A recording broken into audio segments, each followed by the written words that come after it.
I knew something was off the second I stepped into the lobby and the receptionist wouldn't meet my eyes.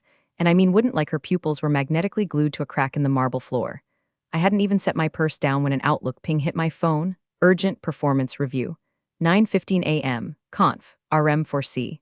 Subject line all caps, no body, no signature. Cute. Let me set the stage here. I had just wrapped 12 consecutive quarters of growth. 12. We'd landed the Hastings account 3 weeks prior, projected $28 million in revenue over the next 3 years. I'd built that deal from a damn napkin sketch on a Delta flight. But now suddenly I'm getting ghost texted into a last-minute meeting like I'm about to be scolded for stealing someone's yogurt. When you've worked in finance this long, you develop a sixth sense, a psychic tickle in your spine when the vultures start circling. And my spine was screaming. Karen's door was cracked when I passed it. She was whispering to someone with that fake sympathy lilt she uses when she fires interns. The same one she used when she told Jenny from accounting that her role had evolved beyond her scope. Which is corporate for, we gave your job to a 22-year-old with a ring light and a stepdad on the board. Anyway, I took the long way to the meeting room.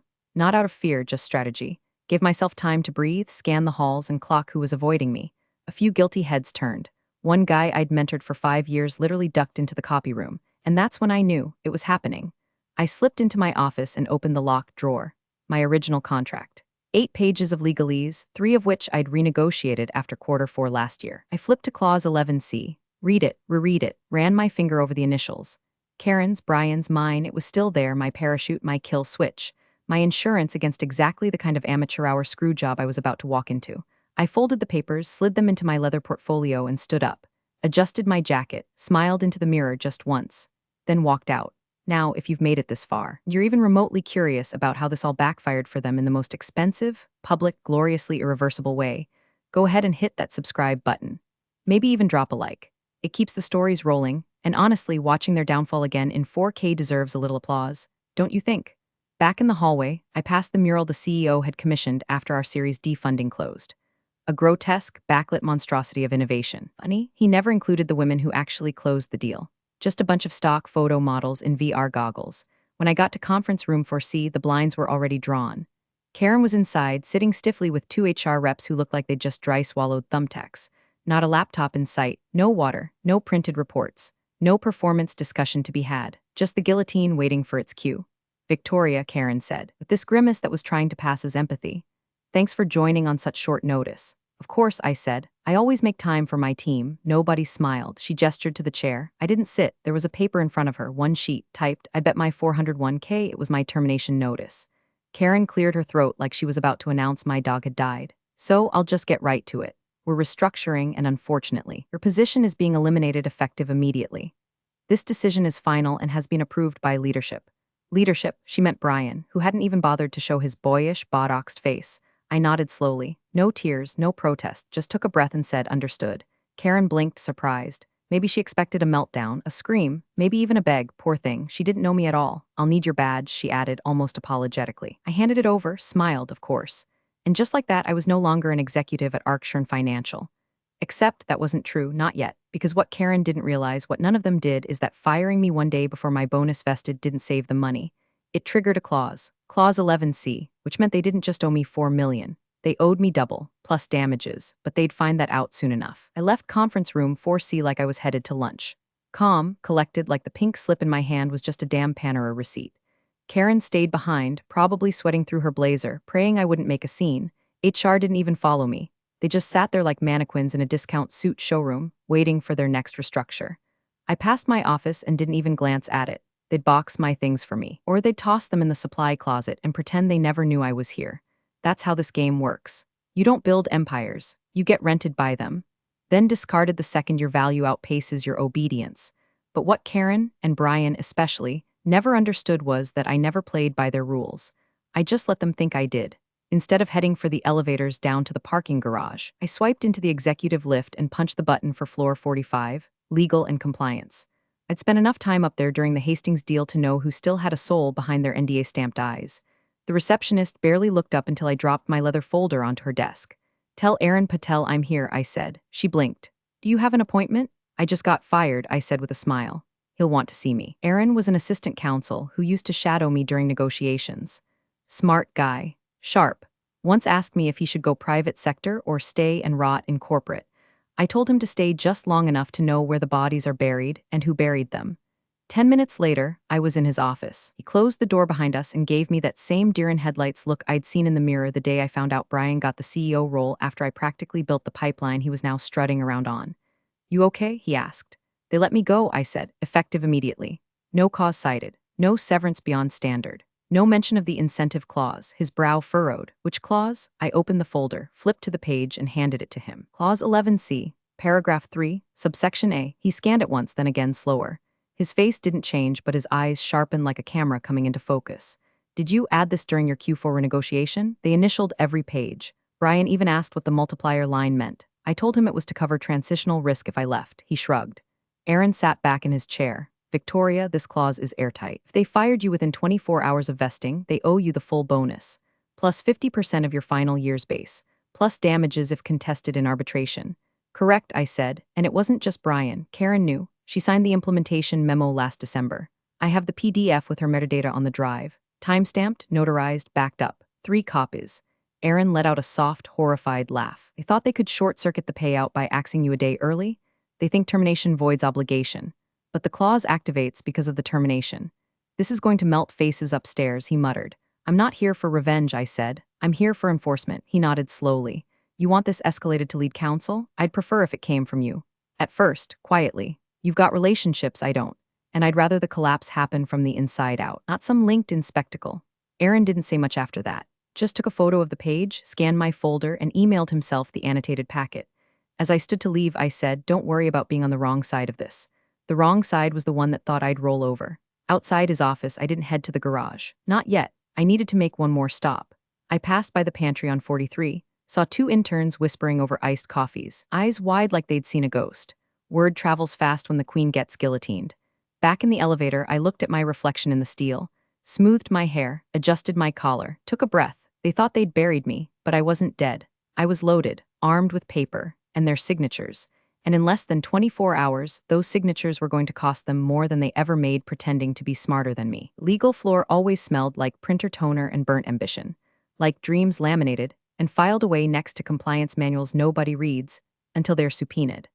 I walked past the framed photos of past general counsels, all square-jawed men with glassy eyes and $1,000 suits, and found Sarah sitting exactly where I hoped she'd be, hunched over her monitor in a cubicle too small for the amount of institutional knowledge she carried. Sarah was the type who remembered everything: case law, birthdays, the name of my cat. She was also the first intern I ever mentored, back when she still used sticky notes instead of citation software and believed HR actually protected employees. Now, 5 years in, she knew better, and I was about to give her a front-row seat to exactly why. She looked up, startled. "Victoria, what are you? Didn't I just hear?" "You did," I said, handing her the folder. Clause 11C, annotated. Original contract, addendums, signature metadata, arbitration triggers. Also includes 3 backup references to the equity schedule Brian approved in Q4. She blinked. "Wait, are you terminated, effective immediately? No cause cited, 1 day before vesting. Clock resets as of noon today." Sarah opened the folder slowly like it might detonate. "Did Karen sign off on this?" She did. Page 6 of the implementation memo. DocuSign from her iPad, timestamps in the margin. Jesus. Clause activates upon involuntary termination without cause within 24 hours of any major equity event, including scheduled vesting. I didn't hide it, I highlighted it. Brian laughed and said, "Only lawyers read the fine print."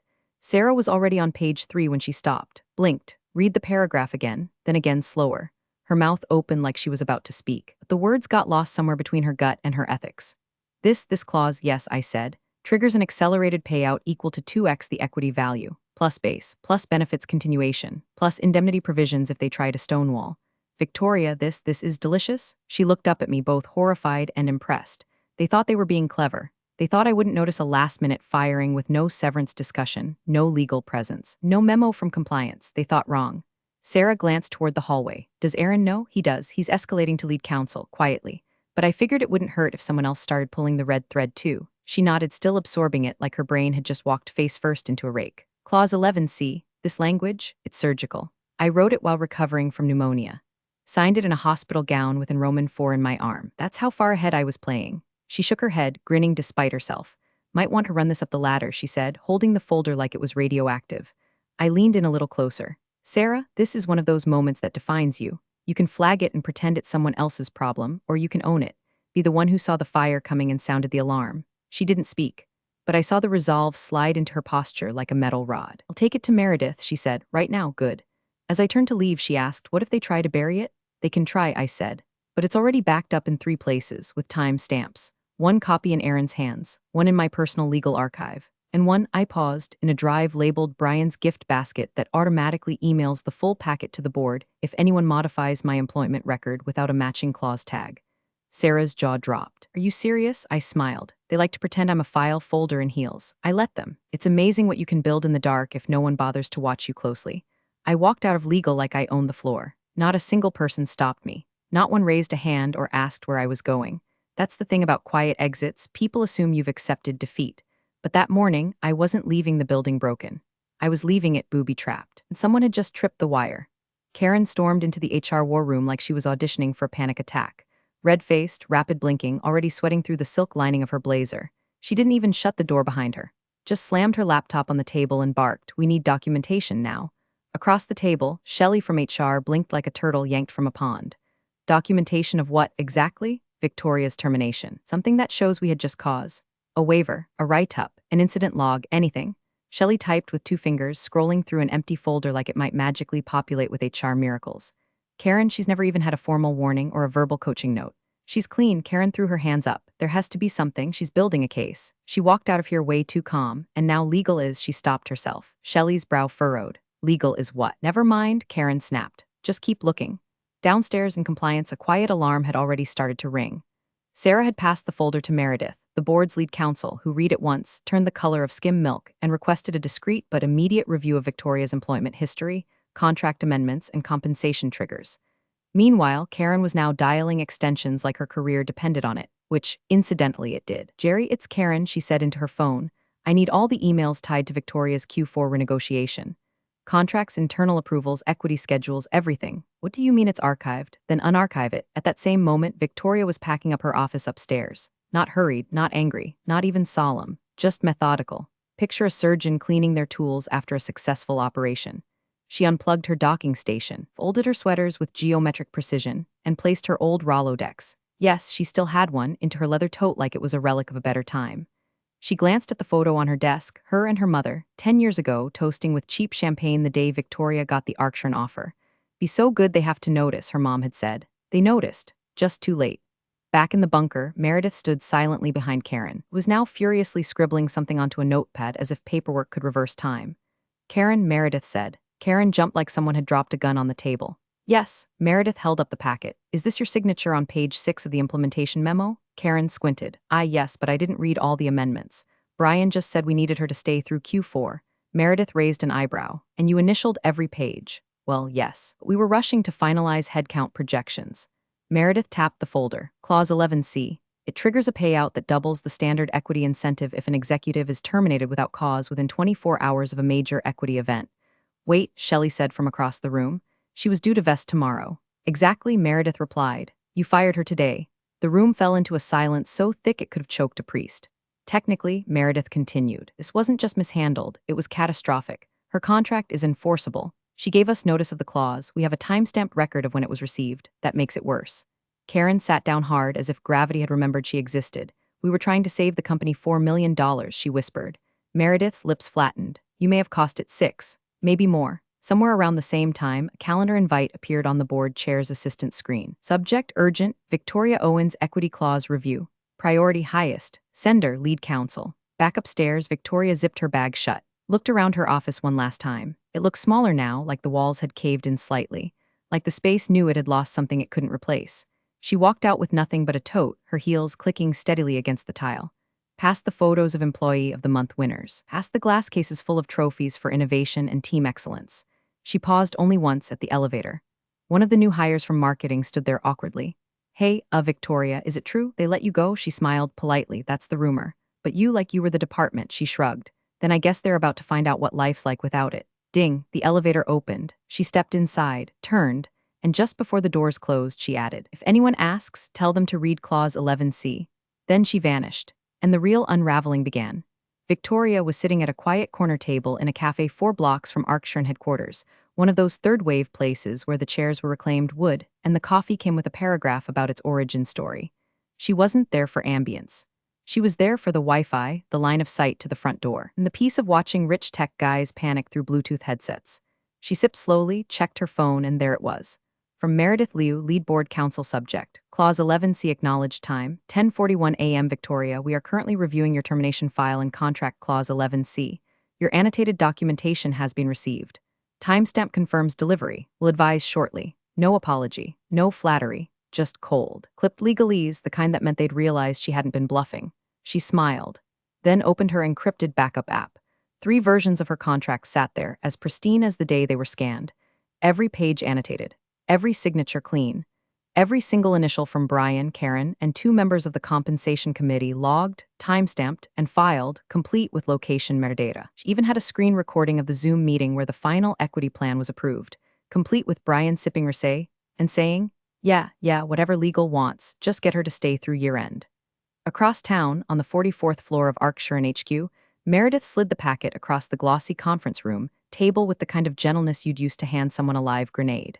Brian picked it up lazily, like a man swatting away a housefly. This again? He muttered. She's bluffing. She's not bluffing, Meredith said flatly. She's executing. Karen was in the corner, arms folded so tightly her fingers were turning purple. But if we already fired her, you didn't void the bonus, Meredith interrupted. You activated it.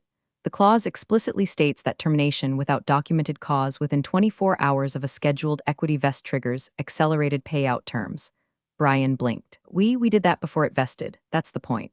Meredith tapped the packet. You did it within the 24-hour trigger window. The clause doesn't just cover the moment of vesting, it protects against any last-second maneuvering.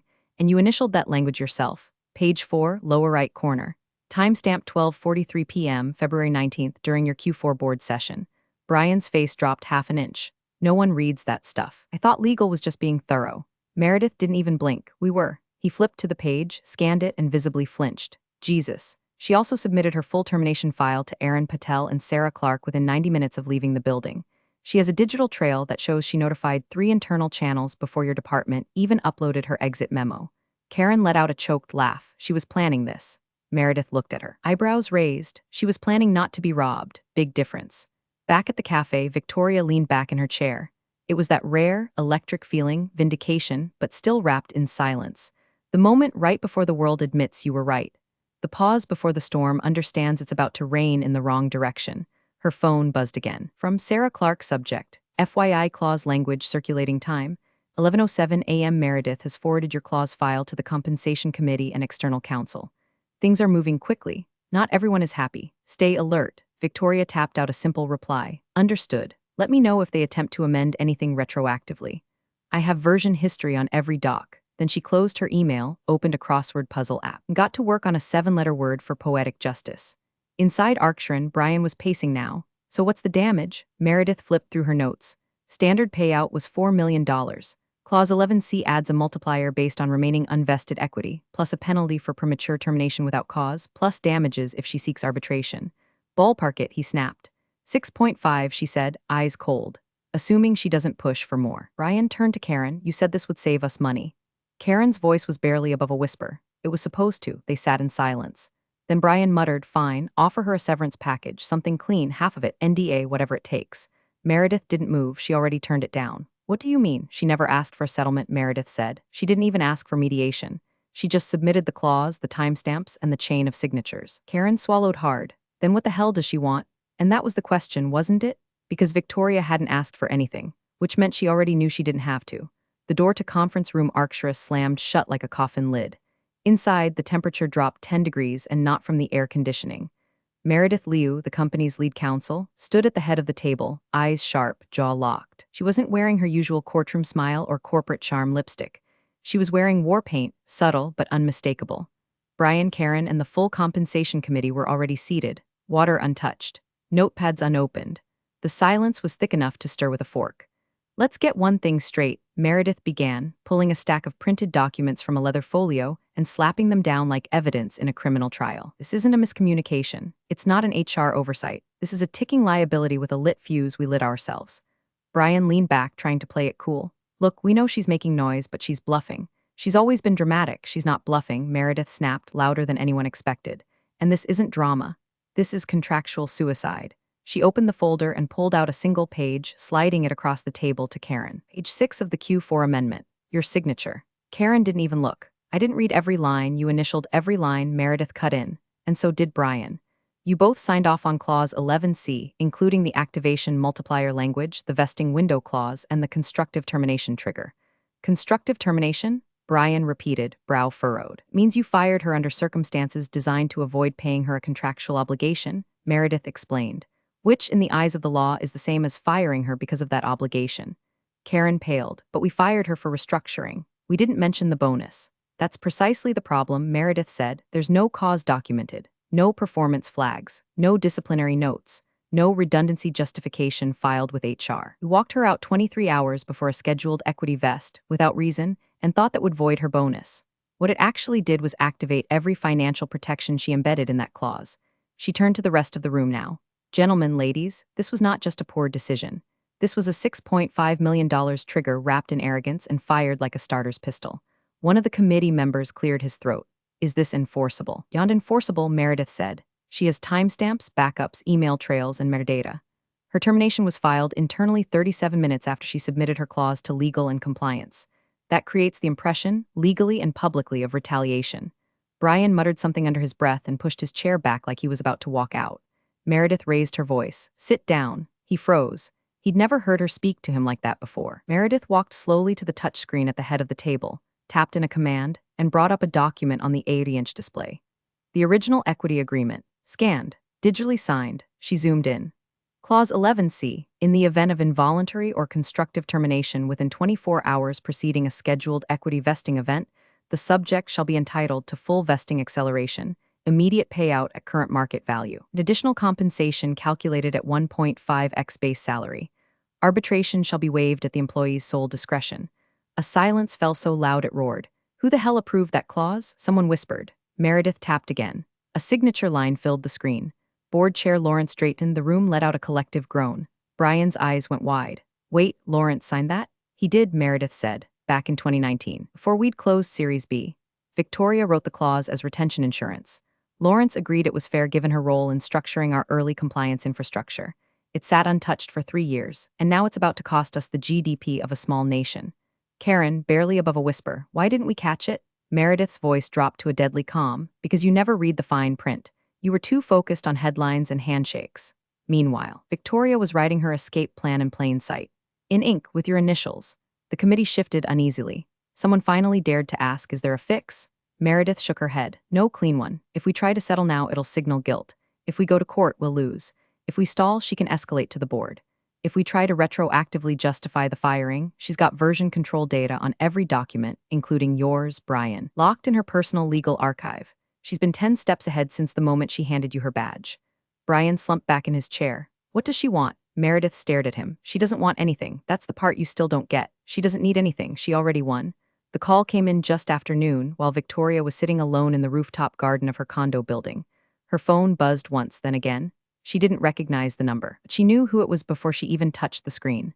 There was a specific flavor of corporate panic that only came from the upper echelons, the kind that vibrated through glass and steel and bonus structures. She answered on the second ring, calm as ever. Victoria Owens, she said, sipping her tea. Victoria, the voice said, cool and composed, but just slightly frayed around the edges. It's David Halpern. From the board, she smiled faintly. Halpern had once offered her a position at a rival firm, directly, discreetly, and with enough zeros to make her pause. He'd always had a decent radar for where the real power lived in a company, and she suspected that's exactly what prompted this call. David, she said warmly. To what do I owe the pleasure? I'll get to it, he said. Did you intend to trigger Clause 11C? She didn't even blink. They terminated me. I just made sure I left a paper trail. A silence thick and thoughtful, she let it hang. I've read the clause, he said finally. The annotations, your timestamps. Frankly, it's one of the cleanest risk shields I've ever seen embedded in an incentive package. I had good mentors, she said, some of them on your board. He chuckled under his breath, not joy. Admiration edged with dread. Brian still insisting it was an oversight. I'm sure he is. Karen's claiming she never understood the multiplier. She understood enough to sign it twice and push it through without review, Victoria replied. That memo she sent on December 14th? I flagged the language in bold, underlined. Her initials are on the margin. Timestamped. Metadata intact, Christ, David muttered. Another pause, then a different voice entered the background. Muffled but urgent. David, she didn't just trigger the payout. There's a secondary multiplier tied to the equity value ratio. Just recalculated it. Victoria waited, listening to the scramble like it was symphony. 6.4 million, the voice said. Possibly more, depending on the market value recalibration at the time of termination. David came back on. Our CFO just confirmed what legal was afraid of. Because of the clause's reference to unvested equity and the 1.5x multiplier, your payout is actually above 6 million. Victoria didn't respond immediately. She was watching a pigeon pace along the railing like it was conducting a board meeting of its own. David, she said calmly, you're not calling to debate the payout. You're calling to assess the fallout. I'm calling, he admitted, because Karen is about to be thrown to the wolves and Brian's pretending he can't hear the howling. Meredith wants to settle, but you haven't made a move. No counteroffer, no statement, no lawyer. Why? Victoria leaned back in her chair. Because I don't need to. I played this by the book. I wrote the book. They just forgot I never stopped editing it. David exhaled long and low. They'll ask for arbitration. They can request it, she replied. The clause gives me sole discretion to decline. Litigation, she shrugged. They'll lose, the documentation's airtight, and they know it. That's why Meredith hasn't reached out directly. She's buying time, hoping I flinch. You won't, he said quietly. I haven't yet. Soft laugh. You know, Victoria, you always struck me as too composed for this business. Too methodical, but watching this unfold, I realize now that you weren't calm because you lacked fire. You were calm because you knew where every fuse was buried. That's why they hired me, she said, and why they shouldn't have fired me. The line went quiet for a moment. Then David said, I assume you'll be getting counsel involved eventually. I already did, she said, 3 years ago, and I wrote Clause 11C. Click. End call. She didn't smirk, she didn't gloat. She simply looked up at the sky and watched the clouds pass overhead. 6 million was never the point, not really. The point was they built an empire on her spine and thought they could kick it out from under themselves without consequences. But Victoria wasn't angry. She was precise. And precision always finds its target. The executive suite was dead silent, unnaturally so. The kind of silence you only get after the last champagne bottle's been emptied and someone finally notices the floor is on fire. Everyone had been summoned. No agenda, no coffee, just a hastily booked leadership sync that smelled more like a trial than a meeting. Brian sat at the head of the table, jaw tight, arms crossed like a teenager sent to detention. Karen sat to his left, visibly trembling, a legal pad in front of her with nothing written but the word defensible in 5 different styles of handwriting. The CFO was ghost pale. The head of HR looked like she was rethinking every career choice she'd made since college, and the only person moving with purpose was Meredith Liu, lead counsel, and currently the only adult in the room. She dropped the packet on the table like a gavel. You've all read Clause 11C, she began. But allow me to read it aloud. One final time, so there is no further misunderstanding about what has just occurred. She didn't wait for permission. In the event of involuntary or constructive termination within 24 hours preceding a scheduled equity vesting event, the subject shall be entitled to full equity acceleration, compensation equivalent to 1.5x base salary, and associated damages as calculated under the pre-approved performance incentive plan. Employer waives arbitration in the case of demonstrable bad faith dismissal. She closed the file, slowly removed her glasses, and turned to Brian like a firing squad lining up its first shot. Brian, her voice was low and cracking. Please tell me you paid her. Brian blinked. Excuse me? Meredith stood straighter. Tell me right now that you issued her the bonus before the termination went through. He shifted in his seat. We terminated her before it vested. That was the point. The room went still. Jesus Christ, Meredith whispered. I mean, he added, palms up, if we fire her before the bonus vests, we don't have to pay it. That's how these things work. Everyone knows that. No, Meredith snapped, loud enough to make Karen flinch. That's how you think it works. That clause wasn't written to avoid payment. It was written to protect the employee from exactly that kind of maneuver. The CFO looked up now, eyes haunted. We've already received a notice of intention to collect damages. It came through 2 hours ago. Her counsel submitted a certified statement with backup files, timestamps, internal emails, everything. Brian scoffed. So what? We counter. Negotiate. Offer half no, Meredith said. You don't negotiate with someone holding a loaded contract and a detonator in the other hand. She doesn't need to talk, she just has to wait. And right now, the board is demanding to know why you authorized a termination without legal review or just caused documentation inside a protected clause window. Brian's smirk was fading now. Okay, so we pay her the bonus. Worst case, 4 million. Meredith turned to the CFO. Tell him. The CFO's face was grim. With the equity recalculations, performance triggers, and multiplier clause, Karen let out a strangled whisper. Multiplier? The CFO nodded. It's not 4 million. It's 6.5, and that's before damages. Brian leaned back in his chair like he'd just been hit with a sledgehammer. You can't be serious. She even submitted the meeting transcript from the Q4 session, where you dismissed her clause concerns on record, Meredith added. We're talking about a paper trail that might as well be written in blood. Brian looked around, suddenly aware that no one was coming to his defense. The VP of Operations cleared his throat. So what happens now? Meredith took a long, slow breath. Now, the board reviews the breach. They'll likely force a full payout to Victoria and issue a vote on restitution. If they deem it malicious, she turned to Brian, staring straight into his soul. They'll hold you personally liable. Karen looked like she might throw up. HR began quietly packing her things. The CFO rubbed his temples like he was trying to press reality out of his skull.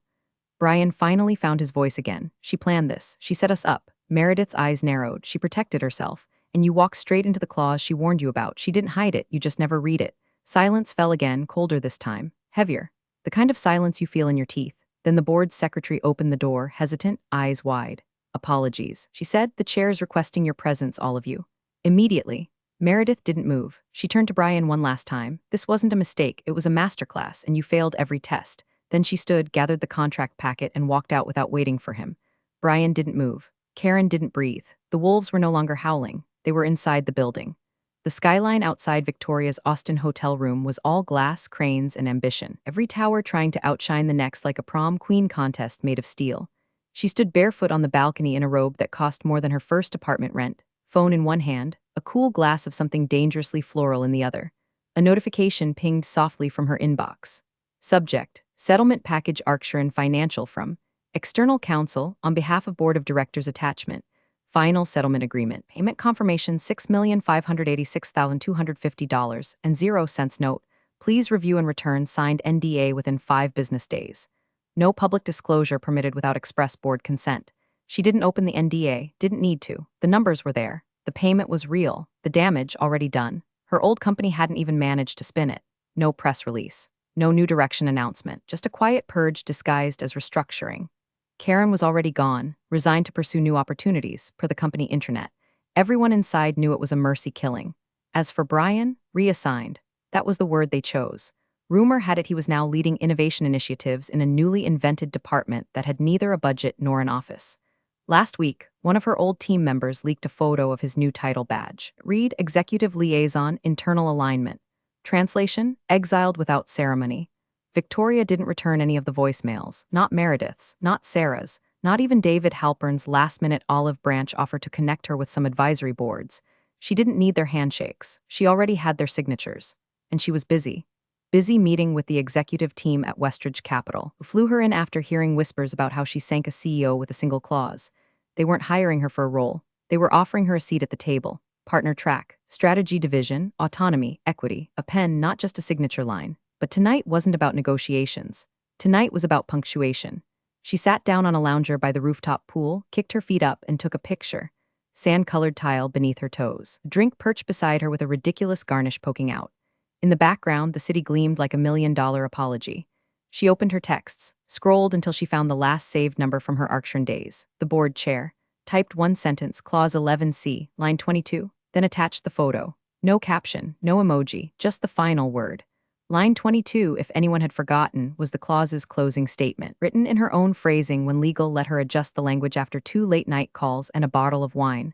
Failure to honor the terms herein shall constitute not only breach, but a systemic lapse in judgment subject to restitution, review, and reputational consequence. They'd initialed it. Brian had even chuckled at the wording. Now the clause had played out, start to finish, like a stage play she'd directed in silence. She hit send, watched the screen fade, took another sip of her drink. And for the first time in years, she felt it, not revenge, not satisfaction, not even victory, just clarity. She hadn't burned the bridge. She'd walked away from it with the deed in her hand, sold the land underneath, and charged them rent for the ashes. Big thanks for watching, you sneaky seniors. Subscribe to keep the coffee pot brewing revenge. Your ex-colleagues won't know what hit 'em.